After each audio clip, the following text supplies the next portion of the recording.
नमस्कार, DNP India में आपका स्वागत। मैं हूं आपके साथ राहुल चौधरी। उत्तराखंड की बीजेपी सरकार ने समान नागरिक संहिता यानी यूसीसी विधेयक पास कर दिया है।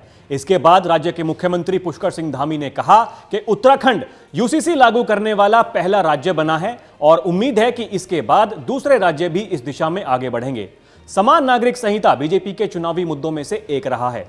लोकसभा चुनाव से पहले बीजेपी शासित कम से कम एक राज्य में यूसीसी लागू कर बीजेपी यह संदेश दे रही है कि पार्टी अपने सभी चुनावी वादे पूरे करती है। बीजेपी और बीजेपी का वैचारिक संगठन आरएसएस पूरे देश में समान नागरिक संहिता की वकालत करता रहा है। यह बीजेपी और संघ दोनों का बड़ा मुद्दा रहा है। भारतीय जनसंघ के संस्थापक श्यामा प्रसाद मुखर्जी ने 1951 में कहा था कि एक देश में दो निशान, दो प्रधान और दो विधान नहीं चलेंगे। दरअसल पूरे देश में एक साथ समान नागरिक संहिता से पहले बीजेपी इसे लेकर एक माहौल तैयार करना चाहती थी। पिछले साल मध्य प्रदेश में एक कार्यक्रम में प्रधानमंत्री नरेंद्र मोदी ने कहा था कि एक परिवार में दो कानून कैसे चलेंगे। इसके बाद इस पर चर्चा होने लगी कि बीजेपी लोकसभा चुनाव में इसे बड़ा मुद्दा बना सकती है।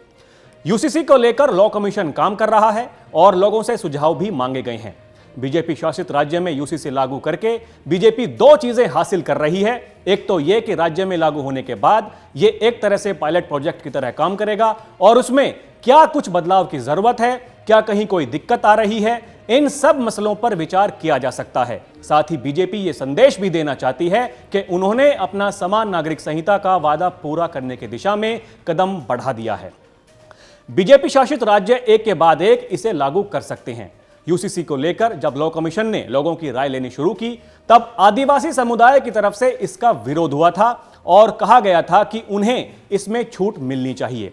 उत्तराखंड में जो समान नागरिक संहिता विधेयक पास हुआ है उसमें आदिवासी समुदाय को छूट दी गई है।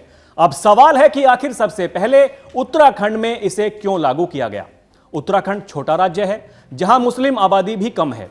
मुस्लिम आबादी यहां करीब 13% ही है। हिंदुओं का एक तरह से उत्तराखंड गढ़ माना जाता है। इसे देवभूमि भी कहा जाता है और यहां 4 धाम हैं। बीजेपी को उम्मीद थी कि यहां इसका कुछ खास विरोध भी नहीं होगा। बीजेपी देखना चाहती है कि छोटे राज्य में लागू कराकर इसे लेकर कैसी प्रतिक्रियाएं मिलती हैं। आदिवासी समुदाय को इससे बाहर रखा गया है, तो क्या इसका कोई असर होगा या फिर अगर मामला कोर्ट में जाता है तो क्या यह वहां टिक पाएगा या किस तरह के तर्क रखे जा सकते हैं, यह सब भी पता चलेगा। फिर गुजरात, असम सहित कुछ और राज्यों की बीजेपी सरकार भी यूसीसी लाने की बात कह चुकी है।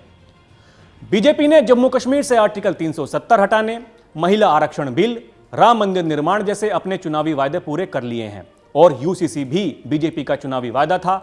लोकसभा चुनाव से पहले बीजेपी यह संदेश देना चाहती है कि वो अपने इस वादे को लेकर भी गंभीर है। यूसीसी को बीजेपी महिलाओं के अधिकारों के साथ भी जोड़ रही है और इसका प्रचार भी कर रही है। मुस्लिम महिलाओं को इसके फायदे भी बता रही है, साथ ही महिला सशक्तिकरण के लिए इसे जरूरी बता रही है।